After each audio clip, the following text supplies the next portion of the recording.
महाराष्ट्र विधानसभा चुनाव से पहले बीजेपी बेहद मुश्किल में दिखाई दे रही है। एक तरफ बीजेपी के कार्यकर्ता और आरएसएस अजित पवार के साथ गठबंधन का विरोध कर रहे हैं, शिंदे के साथ गठबंधन पर भी सवाल खड़े किए जा रहे हैं, तो दूसरी तरफ महाविकास अघाड़ी बेहद मजबूत स्थिति में दिखाई दे रही है। लोकसभा चुनाव से ही साफ हो गया था कि राज्य में एमवीए बेहद मजबूत है, वहीं बीजेपी के नेतृत्व वाली महायुति कमजोर पड़ती जा रही है। विधानसभा चुनाव से पहले ही सुप्रीम कोर्ट भी अजित पवार और एकनाथ शिंदे पर बड़ा फैसला कर सकता है। उनका सीएम और डिप्टी सीएम पद के साथ ही पार्टी का नाम और निशान भी हाथों से जा सकता है। लेकिन इस समय बीजेपी की चिंता को सबसे ज्यादा अगर किसी ने बढ़ाया है तो वो है महाराष्ट्र के वोटर। दरअसल बीजेपी ने राज्य में एक सर्वे करवाया था, जिसकी रिपोर्ट सामने आ गई है और अब पार्टी अपने ही सर्वे को खारिज करती दिख रही है।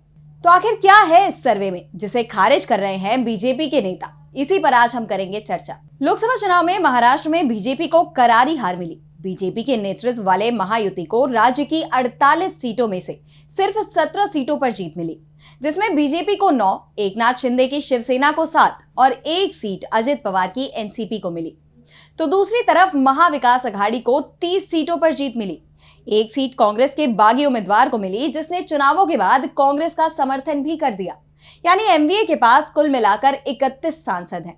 वोट शेयर के मामले में भी एमवीए बीजेपी के नेतृत्व वाले महायुति से काफी आगे दिखाई दे रहा है। इसके बाद बीजेपी की तरफ से कहा गया कि उसने लोकसभा चुनाव में टिकट बंटवारे में गलती कर दी थी। विधानसभा चुनाव में ऐसी गलती नहीं की जाएगी, इसके लिए पहले सर्वे कराया जाएगा। पार्टी ने टिकट के साथ ही जनता का मूड जानने के लिए भी सर्वे कराया और इस सर्वे के परिणाम बेहद चौंकाने वाले आए हैं। बताया जा रहा है कि बीजेपी ने जो सर्वे कराया है उसमें पार्टी को राज्य की 288 सीटों में से मात्र 55 से 65 सीटें मिलती दिखाई दे रही हैं। अगर बात 2019 के विधानसभा चुनाव की करें तो उसे 105 सीटों पर जीत मिली थी, जबकि 2014 में बीजेपी को 122 सीटें मिली थी।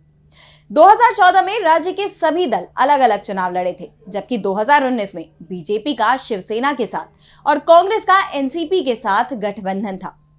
और अब बीजेपी के ही सर्वे में उसकी सीटें 55 से 65 बताई जा रही हैं। यानी 40 से 50 सीटों का नुकसान अकेले बीजेपी को ही होता दिखाई दे रहा है। तो दूसरी तरफ एकनाथ शिंदे और अजित पवार गुट को इससे भी बड़े नुकसान की आशंका बीजेपी के सर्वे में जताई गई है। दावा किया गया है कि अगर राज्य में आज चुनाव हो जाते हैं तो सत्ताधारी महायुति गठबंधन 100 सीटों के अंदर ही सिमट जाएगा, जबकि कांग्रेस, शिवसेना यूबीटी और शरद पवार की एनसीपी का गठजोड़ यानी एमवीए 200 सीटों तक पहुंच सकता है। राज्य विधानसभा की 288 सीटें हैं और बहुमत के लिए 145 सीटों की जरूरत है। यानी विधानसभा चुनाव में एमवीए 2/3 बहुमत से सरकार बनाता हुआ दिखाई दे रहा है और ये बीजेपी का ही सर्वे कह रहा है। आरएसएस ने बीजेपी तक साफ संदेश पहुंचा दिया है कि वो अजित पवार की पार्टी के साथ गठबंधन को तोड़ ले। आरएसएस की तरफ से पहले ही लोकसभा चुनाव में बीजेपी के खराब प्रदर्शन के लिए अजित पवार को जिम्मेदार बता दिया गया है। संघ से जुड़े समाचार पत्र ऑर्गेनाइजर ने अजित पवार से गठबंधन को बीजेपी का सबसे खराब फैसला बताया था। संघ की मराठी पत्रिका विवेक ने भी अजित पवार को लेकर सवाल खड़े किए थे और अब दावा किया जा रहा है कि एकनाथ शिंदे को लेकर भी महाराष्ट्र में बीजेपी के कार्यकर्ता सहज नहीं हैं।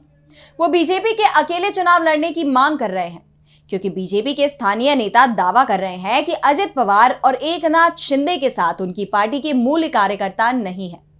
शिवसैनिक उद्धव ठाकरे को ही अपना नेता मानते हैं, तो दूसरी तरफ एनसीपी के कार्यकर्ता अभी भी शरद पवार के साथ ही डटे हुए हैं। ऐसे में बीजेपी कार्यकर्ताओं का दावा है कि अगर शिंदे और अजित पवार की पार्टी के साथ गठबंधन होता है तो इसका बीजेपी को कोई फायदा नहीं होगा। उल्टे जिन सीटों पर बीजेपी के सहयोगी चुनाव लड़ेंगे वहां एमवीए के जीत के चांस ज्यादा रहेंगे। इस बीच बीजेपी के नेतृत्व वाला महायुति भी कमजोर होता जा रहा है। बीते दिनों राष्ट्रवादी कांग्रेस पार्टी के नेता और पिंपरी चिचवाड़ प्रमुख अजित गवाहाड़े समेत कई नेताओं ने पार्टी को अलविदा कहते हुए शरद पवार का दामन थाम लिया था। कई विधायक जो पहले अजित पवार के साथ चले गए थे वो शरद पवार के पास लौट रहे हैं। वैसे एकनाथ शिंदे के कैंप में भी खलबली मची हुई है। शिंदे गुट के विधायक उद्धव खेमे में जाने की कोशिश कर रहे हैं, लेकिन उद्धव ठाकरे ने साफ कर दिया है कि वो गद्दारों को वापस नहीं लेंगे। जिन लोगों ने धोखा दिया है उनके साथ किसी तरह का कोई समझौता नहीं किया जाएगा। और अब दावा किया जा रहा है कि शिंदे कैंप के साथ गए अधिकांश विधायक चुनाव में हारते हुए दिखाई दे रहे हैं। बीजेपी के आंतरिक सर्वे से साफ हो गया है कि राज्य में अब उसकी सत्ता कुछ दिनों की रह गई है। इसके साथ ही बीजेपी के सर्वे ने कांग्रेस संसदीय दल की नेता सोनिया गांधी के उस दावे पर भी मुहर लगा दी है जिसमें उन्होंने कहा था कि देश में इस समय माहौल पूरी तरह से कांग्रेस के पक्ष में है। नरेंद्र मोदी ने हार के बावजूद सबक नहीं लिया है और सबसे बड़ी बात तो ये कि बीजेपी को सबसे बड़ी हार महाराष्ट्र में ही मिली थी।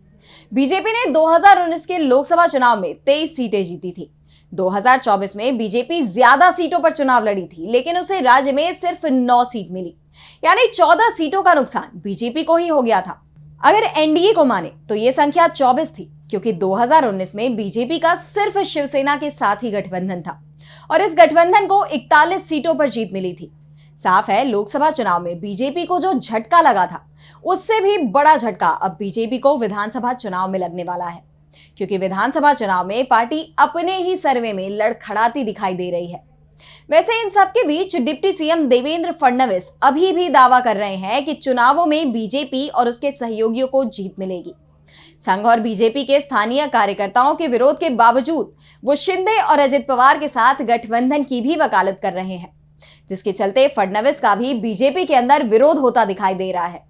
बीजेपी भले ही अपनी सर्वे रिपोर्ट को खारिज कर रही हो, लेकिन महाविकास अघाड़ी की तरफ से जरूर कहा जा रहा है कि मीडिया रिपोर्ट में बीजेपी के जिस सर्वे की बात कही गई है वो कुछ हद तक सही है, क्योंकि बीजेपी ने अपने सर्वे में कुछ ज्यादा ही सीटें दिखा दी हैं।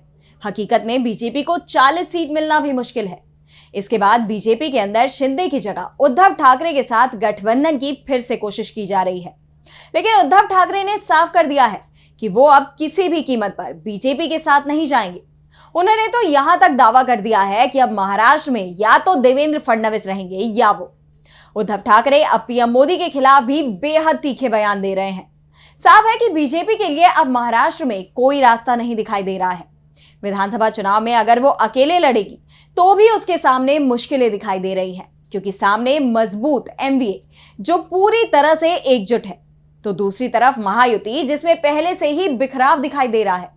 और अगर इस बिखरी हुई महायुति के साथ बीजेपी चुनावी मैदान में आएगी तो उसके लिए और भी बड़ी मुश्किल खड़ी हो जाएगी।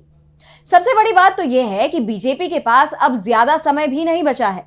50 दिन के अंदर चुनाव आयोग महाराष्ट्र में विधानसभा चुनावों का ऐलान कर सकता है और चुनावों से पहले जो रिपोर्ट सामने आ रही है वो बीजेपी को डरा रही है। हमारे चैनल से जुड़े रहने के लिए YouTube पर टाइप करें DB लाइव, सब्सक्राइब बटन को क्लिक करें और बेल आइकन को दबाना ना भूलें ताकि खबरें आप तक पहुंचती रहें। देखते रहिए DB लाइव, क्योंकि यहाँ हैं खबरें लगातार।